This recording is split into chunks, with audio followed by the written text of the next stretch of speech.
Il y a plein de passerelles hein, entre 10% et Drôle. Je continue de m'intéresser aux coulisses d'un métier artistique. Alors les agents, c'était pas eux les artistes, mais ils représentaient les artistes. Peut-être la différence, c'est que dans 10%, les artistes, c'était les problèmes. Les acteurs, ils posaient des problèmes et les agents les résolvaient. Et là, maintenant, on est plutôt du côté de ces jeunes artistes qui essayent de se débrouiller, de régler leurs propres problèmes. Et puis voilà, on est moins sur les tapis rouges, on est plus dans les caves, mais il y a quand même un lien thématique.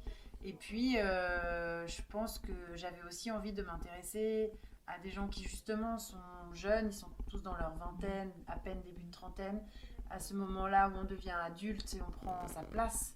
Et du coup, c'est des inconnus en fait. C'est des gens qui sont en train de s'affirmer dans le monde. Dans 10%, on était déjà, c'est des gens qui sont très affirmés. Et puis il y avait beaucoup de stars. Là, ils sont pas connus, ils sont plus galériens. Et peut-être que c'était en réaction aussi, justement, à avoir fait 3 saisons avec beaucoup de stars, une espèce de gros Barnum. Là, j'avais envie de quelque chose d'un peu plus, peut-être un peu plus intime, un peu plus existentiel, un peu plus social aussi.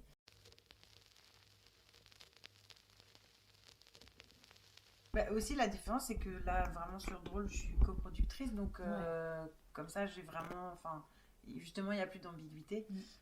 Qu'est-ce que ça fait bah, en fait, ça ne change pas grand-chose dans ma pratique par rapport à 10%, parce que ce que je fais sur Drôle, je le faisais déjà. Simplement, là, c'est d'emblée affirmé, compris par tout le monde comme légitime et normal, par mes coproducteurs, qui sont les films du kiosque, par Netflix, et par tous les gens ensuite qui collaborent, donc que ce soit les scénaristes, les réalisateurs, les comédiens, les techniciens. En fait, tout le monde sait quelle est ma place et donc leur place, et donc du coup, tout est plus simple. Ça évite de perdre du temps et de l'énergie à se justifier ou à essayer de se dire ah non mais c'est toi qui fais ça ou c'est moi qui fais ça, ce qui était parfois un problème sur 10% puisque justement la chaîne de responsabilité était confuse. Et là au moins c'est clair, et donc ce qui n'empêche absolument pas de discuter, de prendre des décisions à plusieurs. Et par exemple le casting on l'a fait de façon hyper collégiale avec Farid Bentoumi et Brian Marciano, les réalisateurs. On l'a fait ensemble. Mais voilà, au moins les postes sont clairs. Et c'est toujours plus facile de travailler quand les postes sont clairs.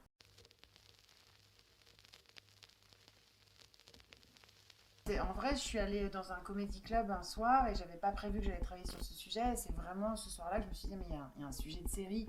Parce que j'ai vraiment adoré ce que j'ai vu. Voilà, 6 humoristes qui se succèdent sur un plateau. Je savais pas ce que c'était un plateau d'humoristes en fait. Et qui étaient tous si différents et jeunes, avec énormément d'énergie, de vitalité. J'ai vraiment fait hyper rire. Et donc ça fait du bien, ça fait plaisir. Donc je les aimais. Après, j'avais envie de savoir plein de choses sur eux. Et puis ils étaient voilà, si différents, il y avait une variété de récits, de façons de raconter les choses qui m'a énormément touchée. Et donc après, ouais, quand j'ai parlé de ce projet-là à Netflix, ils m'ont dit ok, ça nous intéresse comme sujet, vas-y, creuse. Et donc là, j'ai passé du temps dans les comédie clubs, j'ai passé du temps à rencontrer plein de stand-uppers. Il y en a certains dont je me suis vraiment rapprochée, qui sont devenus du coup les consultants sur la série. C'est donc Shirley Soignon, Jason Brokers, Fanny Ruette, Thomas Wiesel, et Marina Rollman aussi qui était consultante au début. Et puis plein d'autres. Et puis voilà, j'ai écouté plein de podcasts, parce que les stand-uppers, ils font plein de podcasts. C'est chouette, ça donne de la matière. Regarder beaucoup de spectacles. Et puis à la fin, après, on est parti dans la fiction. Enfin, une fois qu'on avait fait ce travail-là de peu d'investigation, de se rapprocher de cette scène et de la comprendre un peu mieux. Après, il fallait inventer, quoi. Là, c'était un travail de scénariste après.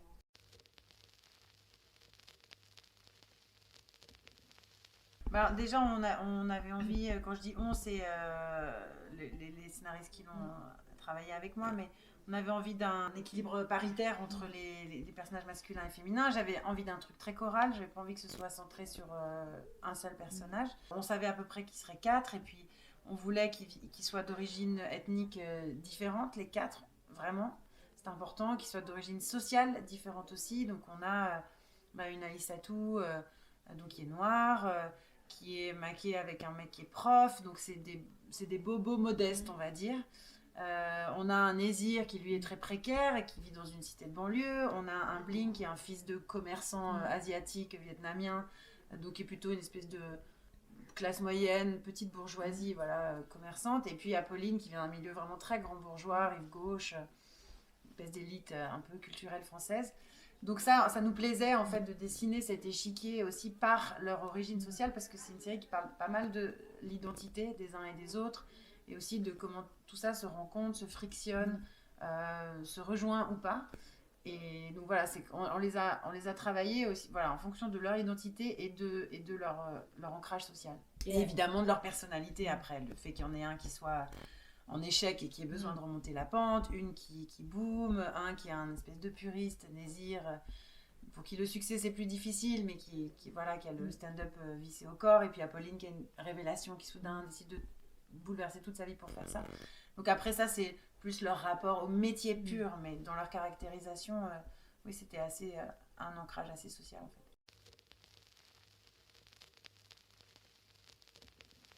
C'était une volonté et puis ça allait bien avec le sujet. Encore une fois, on voulait vraiment découvrir des gens, s'attacher à eux, croire à eux tout de suite. C'est vrai que si tu prends des gens qui sont connus, un peu connus, alors il se trouve qu'à cet âge-là, des gens qui ont ces différentes couleurs de peau, il n'y a pas de grandes stars en France voilà, de ces origines-là et à cet âge-là. Quoi. Ils ont tous entre 25 et 30 ans.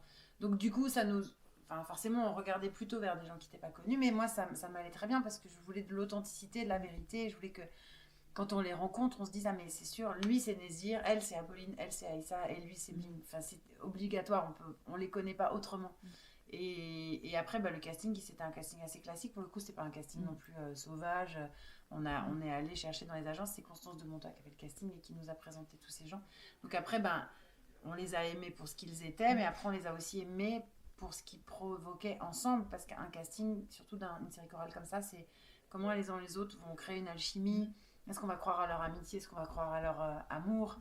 Est-ce qu'on va croire qu'ils sont un peu une bande, qui traînent aux mêmes endroits? Et ça, c'est comme ça aussi qu'on crée un casting, en fait, en mettant les gens dans la même pièce. Puis après, d'un coup, il y a tous ces visages qui viennent composer un ensemble que moi, je trouve beau, en fait, dans Drôle. Parce que c'est des physiques, des couleurs de peau, des beautés qui me touchent, quoi.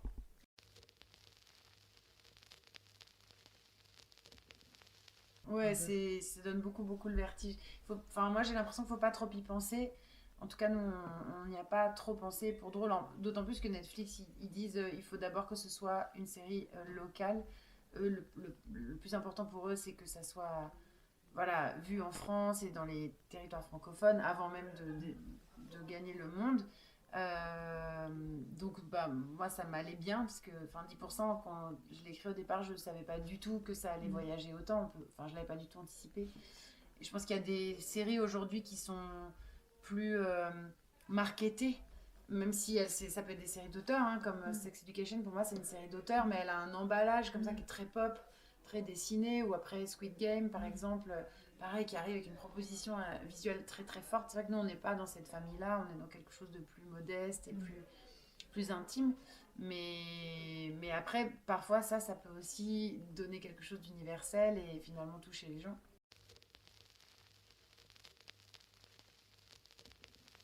C'est assez fou ce qui nous arrive à tous.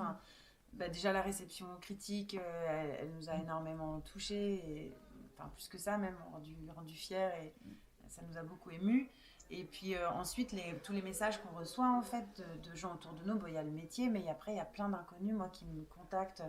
Je peux pas répondre à tout le monde d'ailleurs, mais sur Insta, et je sais que les comédiens c'est pareil, les réalisateurs c'est pareil, les scénaristes c'est pareil, les producteurs c'est pareil. C'est vraiment, ça fait chaud au cœur quoi, de voir les gens qui nous disent merci.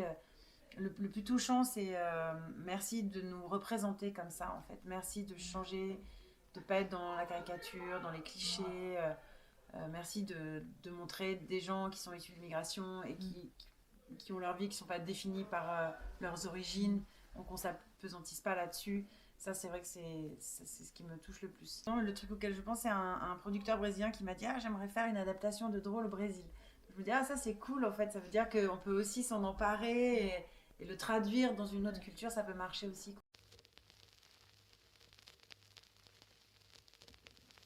Il faut aimer la comédie, il faut avoir cette tournure-là d'esprit. Et moi, après, ce qui m'a plu chez eux, c'est comment ils transforment leur vanne, comment la vie vient sur scène devenir une blague, en fait, même les choses les pires. Et de ce point de vue-là, c'était vraiment génial de collaborer avec des auteurs de stand-up, des vrais auteurs de stand-up, qui sont un peu nos cousins, parce que voilà, nous, on est scénaristes. et eux ils écrivent de la blague quoi. Mais oui, en tout cas, il faut être sensible et drôle, je pense.